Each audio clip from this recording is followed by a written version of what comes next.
You guys see the problem? Hey guys, hope you're having a good day. So today we're going to be working on this free mower I got from Marketplace.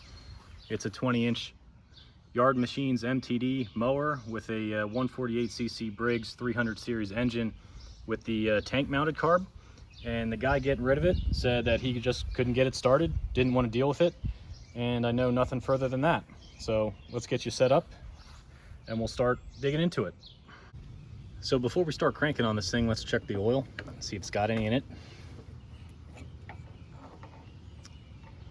Yeah, it's got oil in it. It's really black, maybe overfilled.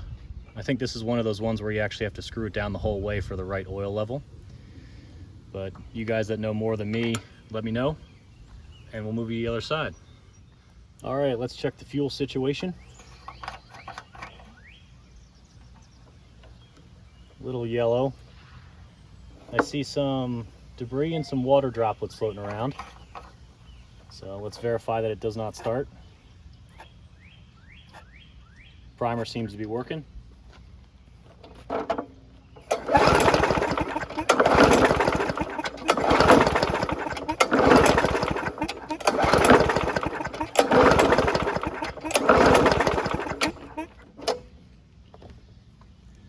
No dice. Let's try the carb spray.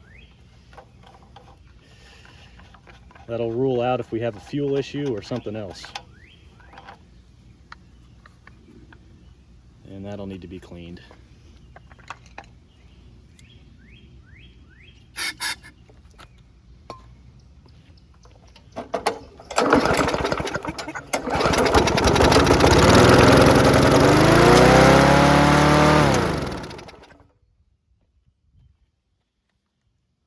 Okay, she'll run. Let's pull that carb off. Okay, so these are pretty simple to take off. There's a 3/8 headed bolt here, a 1/2 inch headed bolt here.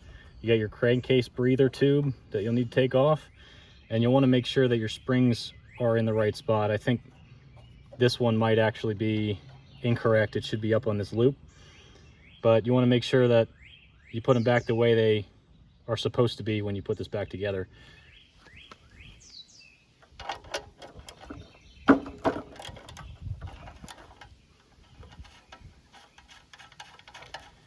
And I think I'm going to end up dumping this tank.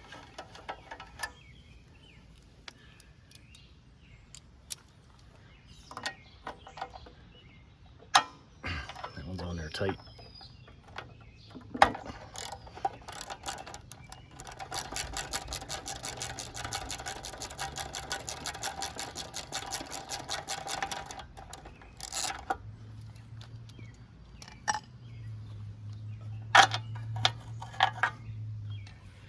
There's a sleeve in here you want to make sure that you don't lose. Okay, so this should pull off. Unhook the linkage, tilt it, and we're free. Let's dump this out quick.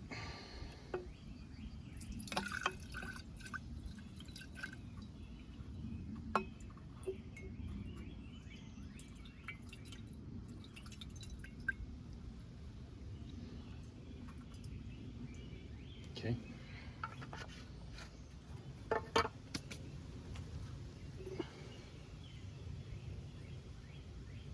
You can kind of see the particles in there. That jar was clean when I started.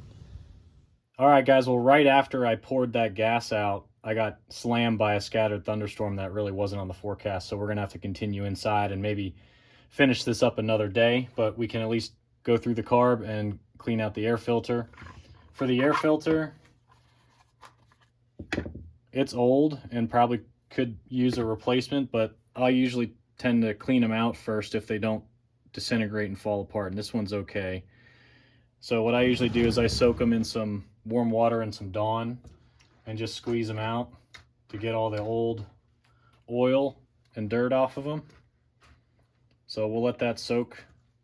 We'll clean that up and have that ready to reassemble. So we'll move that to the side and then we'll get into the carb. Okay, so to take this carb apart, there's 5 Phillips head screws. and there's a gasket diaphragm in between the tank and the actual plastic carb. And one thing you want to check too, and I just noticed, this elbow, make sure that that's not cracked. I'm not sure that's cracked the whole way through, but it's splitting in 2 locations. So I'll probably have to get that on order, but we should be able to get this thing running with this as is. We'll get these screws out.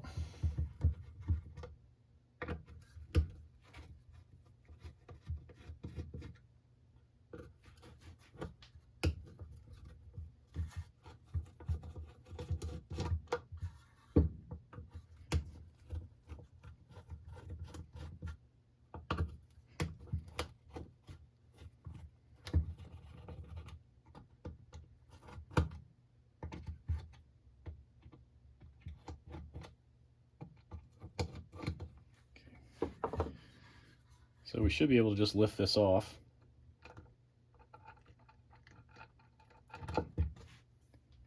One of the screws is hanging us up. I'm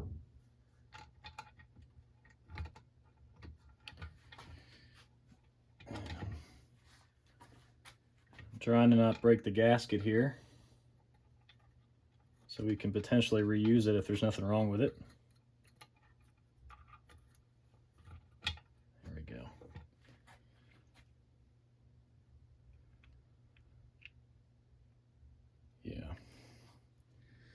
So you can see right here, this gasket's all pushed in and looks like it's torn. So it looks like it needs a gasket diaphragm kit or a gasket kit. I'm not sure what they call it for this one. So we'll have to look that up and lose all the screws. All right, we're falling apart here. Okay, so we're gonna have to look that gasket diaphragm kit up. But you should be able to see the dirt in there. That's actually the carb bowl. So on the other units where you have like this here, where you have a separate bowl that gets removed, the tank is actually acting as the bowl here. And how this works is the fuel gets pulled up with this tube in the bottom of the tank. That's where you fill it. And it fills fuel up into the bowl, and then it gets sucked up into the carb from there. So yeah, it looks like we need, probably might as well get that elbow, and we'll get a gasket kit for this thing. In the meantime, we'll get this sprayed and cleaned out, but we're gonna have to wait for some parts. Okay, it's a few hours later and the rain stopped, and I wanted to double check something that I should have done at the very beginning of this video, and that's to check that the crank is not bent, because you don't want to be doing all this work just for a mower that's going to vibrate your teeth out, and you definitely don't want to be ordering parts on that. So I'm going to get this thing flipped up and we'll take a look.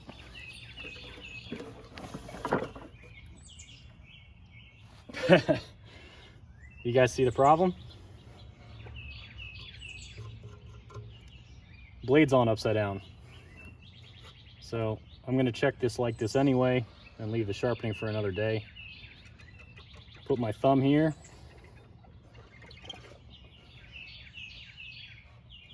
And we're not bent, so we're good. Just need to sharpen that blade and put it the right way around. All right, guys, well, we're back with some new parts. I picked up a gasket diaphragm kit, a new grommet, and a new air filter. It might as well. It was cheap enough, and even though this one was good, it'll be better to have a new one. And here are the part numbers for you guys if you're interested. You can pause the video and grab those. But if you aren't aware of how to look these up, there's a model code stamped onto the front of the engine, and you can usually find the OEM Briggs numbers from that and then cross-reference them to an aftermarket. In this instance, I got Stens, so those are the numbers for Stens. I couldn't find a Stens number for the grommet, but those are the numbers. As far as the tank goes, I did clean that up off camera. I cleaned out the bowl area and made sure that the tank area was nice and clean. Might be hard to see. Yeah, you can see that. So no more water or dirt in that. Now, as far as the carb goes, I didn't touch that. I figured we'd go over that together. This is the gasket diaphragm that was on it. You can see it's real distorted, especially right here. So I don't know if, I know some of these can kind of warp, and I don't know if that's the instance here, but we're gonna roll with it. And for this, you want to take the screen off, clean out the screen, and then here's your emulsion tube. And I don't see this shown a lot, so I'm gonna show you guys how to take that out. First, you need to pull the throttle butterfly valve out.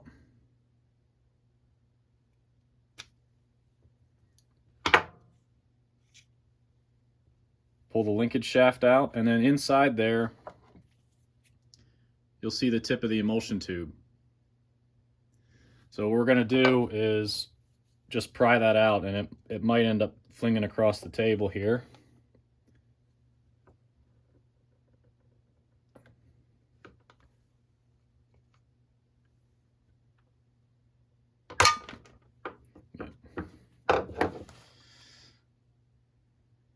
And that's all right, that's just the venturi area. And we popped out our gasket and our retaining ring, but our emulsion tube is out. So we'll want to clean that up too.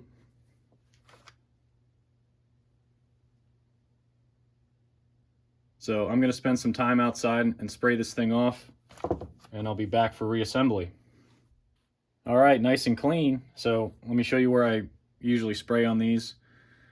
You want to spray the emulsion tube area out, this port here, which will shoot back out through this screen, and you want to make sure the screen's clean. Don't lose your spring. And inside here is a little brass jet that you want to shoot through too. But that's pretty much it, outside of generally just cleaning it. So we're going to go to put this thing back together. First thing we got to do is get this venturi insert in, and you can see there's kind of a V-notch there. And that corresponds with a notch inside there. It's hard to see right there. So it's pretty easy to line that up.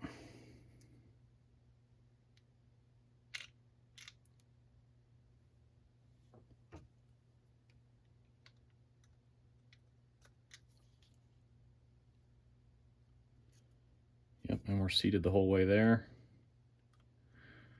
Let's pop in our emulsion tube.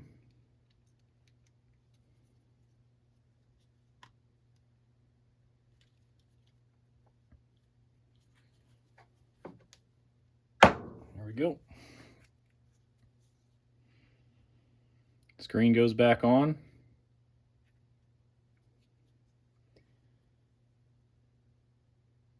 Your throttle linkage arm in,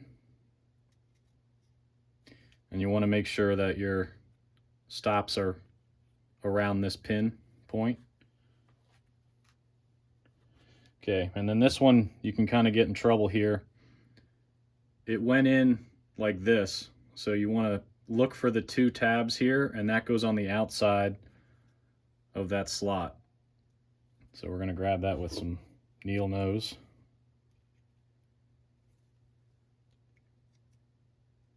Push that back in. You can make sure it's working there. We're good. Outside of that, put our O-ring back in. If you took yours off, it might actually still be on the mower, so you want to make sure that you reinstall it into here first. Okay, we're reassembled. All right, gasket diaphragm time. So I opened up this pack, and you want to make sure before you start that you got the right one, and it looks like we do. So let's bring the tank over here. And you want the diaphragm to always touch the machine surface. So let's make sure we get this on right. There we go. It goes like that.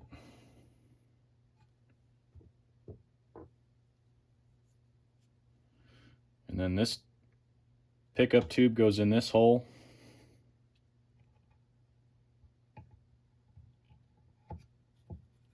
And we are good to put the screws back in.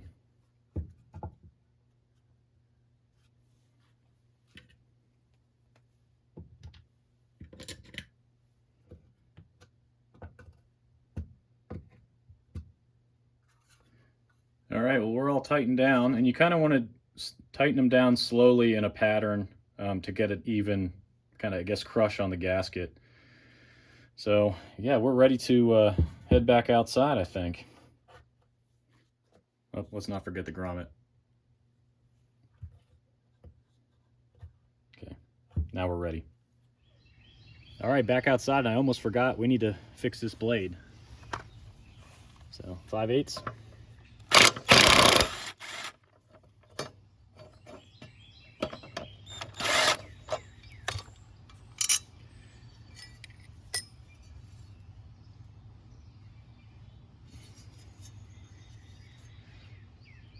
Not bad, I guess. It wasn't even using this edge though. Okay, we're sharp and balanced.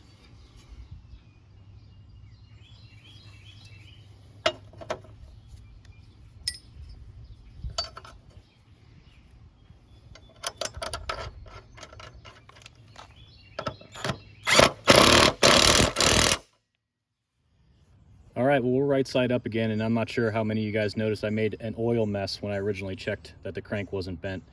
On these style engines, if you have the carb off and it's tipped over and you turn the blade, it will pump oil out of this intake tube, so just be aware of that. But we have to correct the location of this spring end. When we originally took it off, it was right here where it goes onto the throttle butterfly linkage, and it needs to be up here on this loop. So it should be pretty easy to correct that. Just like that. And I'm not sure, there we go. I'm not quite sure if that's the right spring here, but it's what we got. If I have any running issues after we get this carb on, I'll know.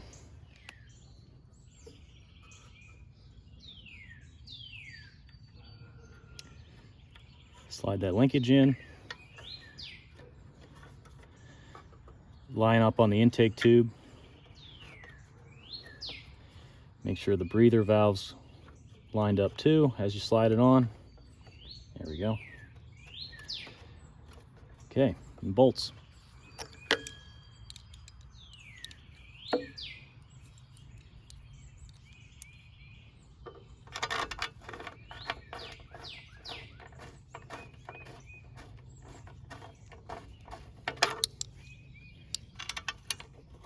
You kind of want to have these loose as you put this tank on, because if you tighten this one up or vice versa, you might have a hole not lined up.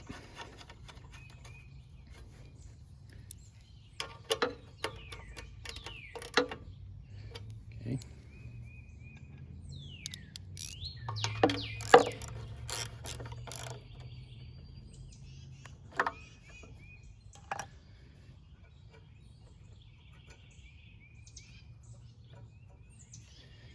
All right, let me get some fuel.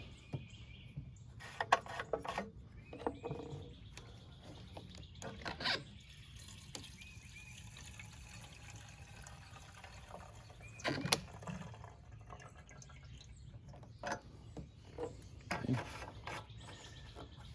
And we can check that it's priming. Oh yeah. Okay, let me back you up and we'll try it. 3 primes.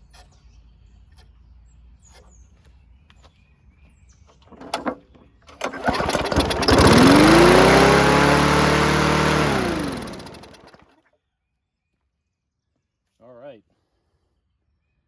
So we got some debris in there. But yeah, she's running. Okay, we saw that debris flying out of here. We should probably take this off, make sure there's nothing in there. 3/8.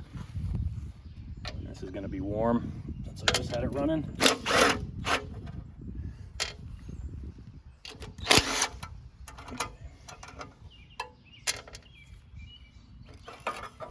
Oh yeah, mouse nest. Wow. Okay. All right, so we got this paper towel in the intake so nothing gets blown in there.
So that nest being right here probably was affecting the governor and why it was kind of revving high when we first started up. So,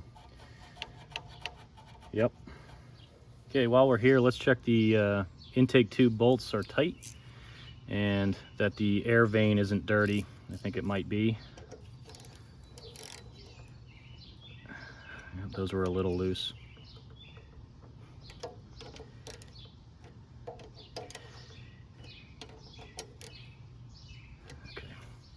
Let's check this guy out.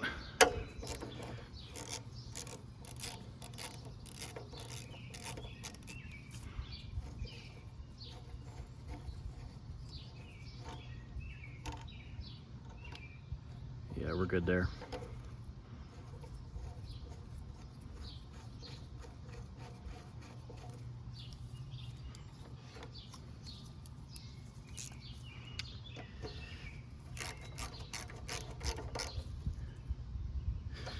And that looks like the same bolt for the coil here, and we didn't change our gap, so that's good. All right, now that our friend is evicted, we can put this recoil cover back on. I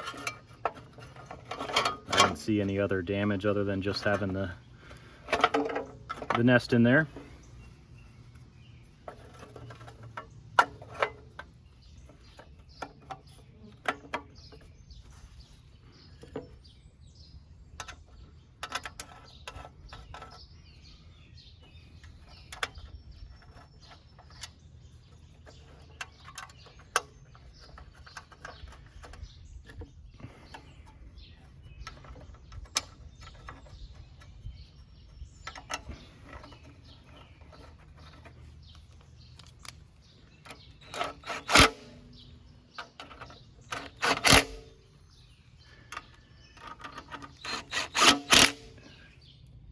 Okay, let's get this air filter put on before we suck in any dirt from all that crap. So, new filter.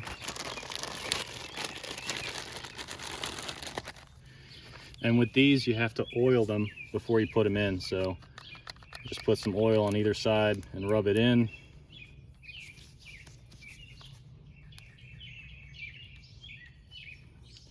And then we're going to squeeze out the excess into a paper towel.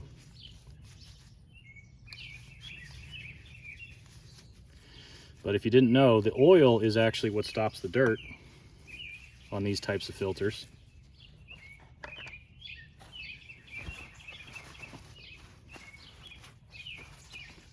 Not the foam. All right.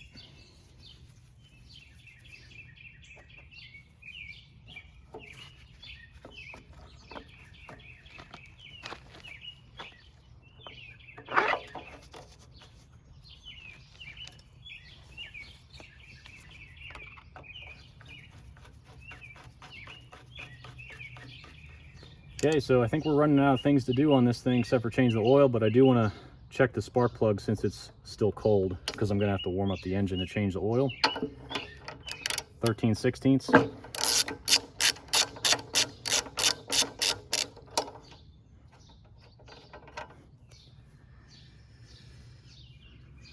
And that needs to be regapped. It's too, I think that's too close. So let me look that up and regap it. Okay, well, I found 20 thousandths. It was a little tight, so I loosened it up a little bit.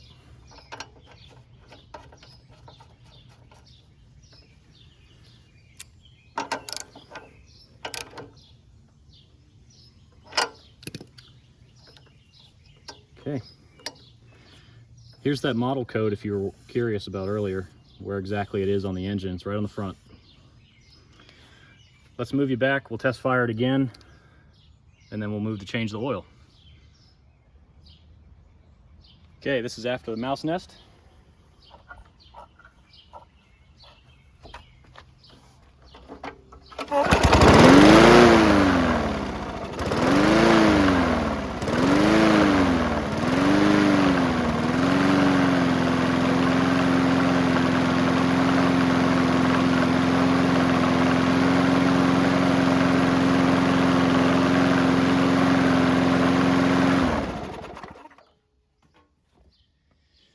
Yeah, I'd be willing to bet that that mouse nest was messing with the governor arm air vane. So yeah, I think we're good. I'm gonna let this run. We're gonna heat it up and I'll show you the oil that came out of it.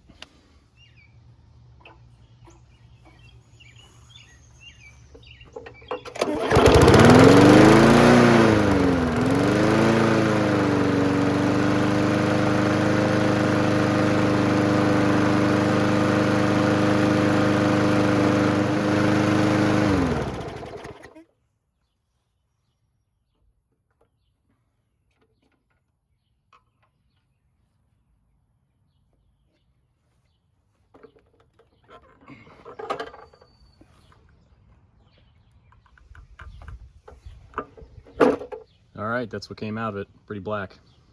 About 16 ounces. I think this is supposed to take about 20. So yeah, let's refill it. Okay, so I got 20 ounces measured out here, so we'll leave a couple in the container here just to make sure we're not overfilled.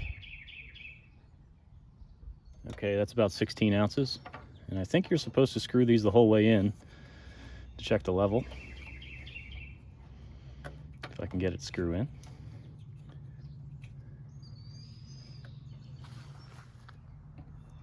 There we go.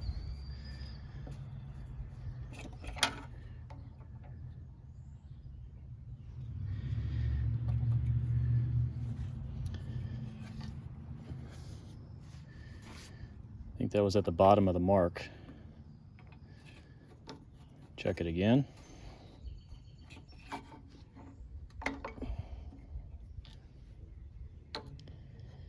Yeah. So I'm just going to put that full 20 ounces in. Call it good.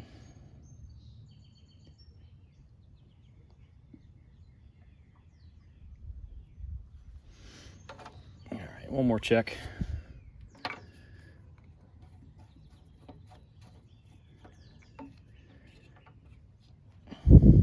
Yeah, we're right there. So 20 is the right amount.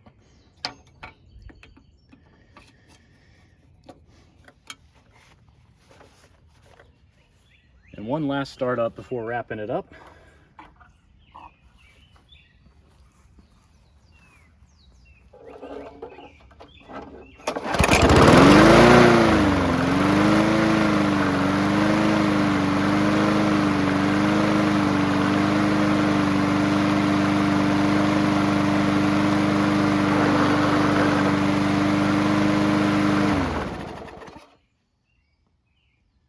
Awesome.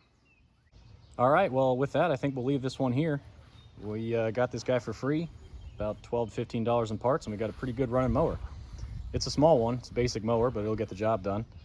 And the only thing I have yet to do is to clean this one up and get it off to the next person. So yeah, thanks for joining me on this one, and I'll catch you on the next one.